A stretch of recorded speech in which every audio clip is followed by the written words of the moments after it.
Drama परवरिश की episode 28 का रिव्यू दूंगी। एक ही एपिसोड में इतने ज़्यादा क्राइसिस, एक एक करके उसको भी डिस्कस करेंगे। प्रोमो में जो दिखाया है वो क्या है उसको भी डिस्कस करेंगे, आगे जाके होने वाला क्या उन सबको डिस्कस करते हैं।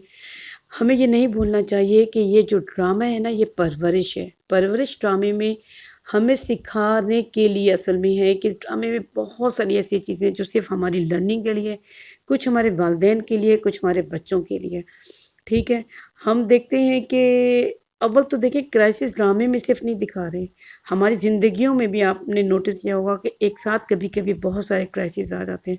तो ये ड्रामे के अंदर भी इसलिए इस तरह से दिखाया है। ठीक है, और अब ड्रामे के एंड हो रहे हैं और ड्रामे के एंड के बाद सब कुछ ठीक हो जाता है आमतौर पर।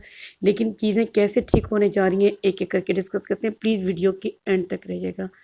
देखिए, हुआ ये है कि माया से पहले उसको डिस्कस करते हैं जो आईना है कि आईना जो भी बच्ची है। ठीक है, वो जो है ना जहांगीर की बेटी है। देखिए, वो बहुत ज़्यादा डिस्टर्ब है। हुआ ये है कि माँ बाप ने बहुत अरसे तक इस बच्ची को महसूस नहीं किया कि इस बच्ची के, आपके घर के अंदर एक बच्चा ऐसा है जो इतना सेंसिटिव है और आपको पता ही नहीं है।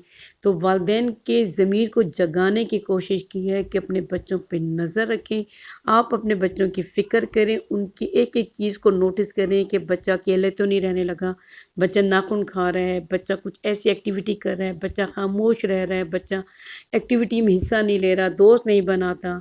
तो इन सारी चीज़ों पे नज़र रखें। ठीक है, तो यही दिखाया है कि बच्ची एकदम से नहीं ऐसी हो गई। वो अमेरिका में रहती थी तब भी वो ये समझती थी कि मेरे माँ बाप की लड़ाई की वजह मैं खुद हूँ, मैं हूँ, मेरी वजह से सब कुछ होता है। अब ये चीज़ क्योंकि एक अरसे से उसके साथ हो रही थी, उसके साथ चल रही थी, इस वजह से वो बच्ची बहुत डिस्टर्ब चल रही है। ठीक है, इवन आपने देखा कि वो छुरी उठा लेती है मारने के लिए। वो सिर्फ अपने आप को बचाने के लिए सब कुछ कर रही थी। उसे लगा कि मेरी इंसल्ट हो गई है। आप जानते हैं टीनेज के बच्चे को अपनी इंसल्ट का कितना ख्याल होता है। इस वजह से वो ज़्यादा बिहेव करती है इस तरह से, मतलब रफली बिहेव करती है। तो इस चीज़ को समझें।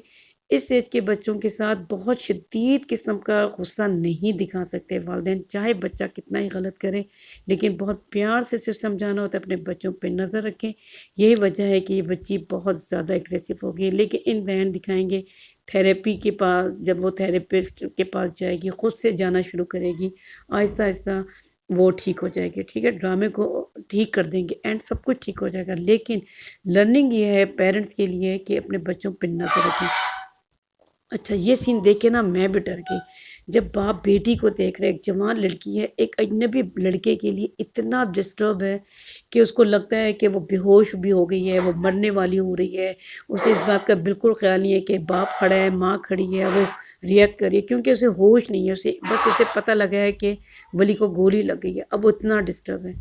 माँ बाप क्या कर रहे हैं मुझे बताएं, माँ बाप क्या कर सकते हैं।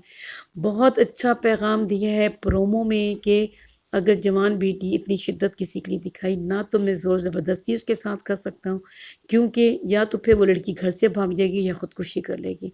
देखें, ऐसे मौके पे अपने बच्चों के साथ अगर बाप नहीं खड़ा हो सकता तो बाप रिएक्ट ना करे, गुस्सा ना करे, सब कुछ चलने दे जैसे चल रहा है। माँ का काम है, माँ करीब हो बेटी के और एक एक चीज़ पे बच्ची को समझाए कि मैं तुम्हारे साथ चलती हूँ, हॉस्पिटल हम चलते हैं, हम उसको देखने के लिए चलते हैं, और इस तरीके से ये चीज़ें ठीक होती हैं।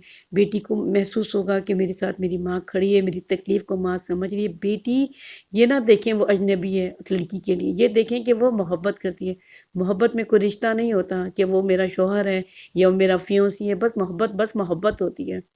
ठीक है, इसलिए इस उम्र के बच्चों या लड़का या लड़की को साथ अब बहुत सख्ती के साथ नहीं डील कर सकते। उनको बहुत सख्ती के साथ अब करेंगे तो वो रिएक्ट करेंगे तो आप पछताएंगे या फिर वो पछताएंगे। इसलिए फिर आप उनके दोस्त बने। बाप ज़ाहिर अब अपनी बेटी को लेके तो लड़के के पास नहीं जा सकता, तो माँ तो जा सकती है, तो बहन जा सकती है। यहाँ पे ये इस केस में माँ को साथ जाना चाहिए। ठीक है, और ये सब कुछ हमारी लर्निंग के लिए है। और देखें, माँ बाप तो अच्छे थे, समीर के जो वालिदैन हैं वो अपने बच्चों पे, लेकिन आपने कभी देखा है कि माँ बैठ के बेटे से बात करे? इतना फासला बेटे और माँ के दरमियान नहीं होना चाहिए। बाप के साथ बेटा बहुत सारी बात नहीं कर सकता, लेकिन माँ के साथ कर सकता है। लेकिन इसमें नहीं दिखाया कि माँ ने कभी अपने बेटे के साथ बात की हो। जब उसके शौहर ने कहा कि तुम बात करो तो वो बड़ा हैरान हुई, मैं करूँगी? मतलब माँ भी बात कर सकती है, माँ बेटे से बात नहीं कर सकती? टीनेज का बच्चा, बेटा जवान भी हो, माँ तो माँ है ना, कर सकती है। लेकिन वहाँ पे दिखाते हैं कि नहीं है। इसलिए समीर भी عام طور پہ بچے بہت سارے دوستوں کے ساتھ رہ کے سکی چیزیں سیکھ لیتے ہیں. دوستوں کی جو کمپنی ہے اسے چیک رکھیں، یہ بے حد ضروری ہے. بیٹا یہ کیوں خراب ہوا سمیر، اچھا بھلا بچہ تھا لیکن اس کی کمپنی اچھی نہیں تھی، جس وجہ سے وہ بچہ بھی پکڑا گیا اور اریسٹ ہو گیا. تو سب کچھ ٹھیک ہو جائے گا، کوئی پریشانی کی بات نہیں، صرف ہماری لرننگ کے لیے ہے. سب کچھ ٹھیک ہو جائے گا. اس کے پاؤں میں گولی لگی ہے، کوئی اتنی بڑی بات نہیں ہے. کراچی میں یہاں باتیں ہیں، جان لے لیتے ہیں فون کے لیے. ایسے موقع پہ فون دے دینا زیادہ ضروری ہوتا ہے. جو چیزیں آپ کے پاس ہیں وہ دے دیں، اپنی جان بچا لیں. یہاں پہ صرف لرننگ کے لیے دکھایا ہے کہ وہ اپنا فون بچا لیتا ہے، جس کی وجہ سے اسے گولی لگتی ہے. تو ان باتوں کا دھیان رکھیں. اب بس یہی لرننگ تھی. ڈرامے کے اینڈ میں سب کچھ ٹھیک ہو جائے گا، اس کے لیے بالکل ورried نہ ہو. لیکن کچھ غلطی تھی ہم نے ڈرامے میں دیکھا اس والے ایپیسوڈ میں، لیکن اوور آل پھر بھی میں کہوں گی کہ وہ مطلب اس کو اگنور کیا جا سکتا ہے. اور سب سے بڑی بات بھی ایک اور گولی لگ گئی، ماں نے جی اپنے شوہر کو فون کر کے نہیں بتایا، یہ بھی بہت بڑا بلنڈر ہے.